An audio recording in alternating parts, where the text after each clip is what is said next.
Hello everyone, welcome to my kitchen. আজকে আমি একটা অসাধারণ খেতে আলুর দমের রেসিপি নিয়ে এসেছি, যেটা আপনি রুটি, পরাটা, পোলাও, এমনকি ঠাকুরের ভোগের জন্যও বানিয়ে নিতে পারেন। চলুন তবে রেসিপিটা শুরু করা যাক। প্রথমে হাফ কেজি নতুন আলুকে পরিষ্কার করে কুকারে একটা সিটি লাগিয়ে নিয়েছিলাম, আর তুরন্তই ওর সিটি খুলে দিয়েছি, যাতে আলুগুলো পুরো কুক না হয়ে যায়। তারপর আলুগুলোকে দুভাগ করে কেটে নিয়েছিলাম। এখন এদিকে একটা মশলা তৈরি করে নেব। একটা টমেটো, 1 ইঞ্চি আদা আর 2-3টে কাঁচা লঙ্কা। লঙ্কাটা আপনারা আপনাদের টেস্ট অনুযায়ী দেবেন। সাথে নিয়েছিলাম 6-7টা কাজু, 1 বড় চামচ তিল, 1 বড় চামচ নারকেল কোড়া। সামান্য একটু জল দিয়ে স্মুথ একটা পেস্ট বানিয়ে নিতে হবে। এখন একটা কড়াই গরম করে তাতে 2 টেবিল স্পুন তেল দিয়ে দিতে হবে। তারপর আলুগুলোকে একদম কড়া করে ভেজে নিতে হবে। এবারে ওই কড়াইতেই ক্রাশ করে রাখা গরম মশলা ফোড়নের জন্য দিয়ে দেব।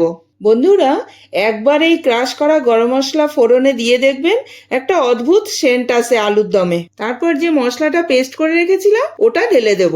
বাটিটাতে যে মশলা লেগেছিল সেটাও একটু জল দিয়ে ধুয়ে দিয়েছিলাম। এবারে মশলাটা ভালো করে কষিয়ে নিতে হবে, যতক্ষণ পর্যন্ত না মশলার গা দিয়ে তেল ছেড়ে যায়।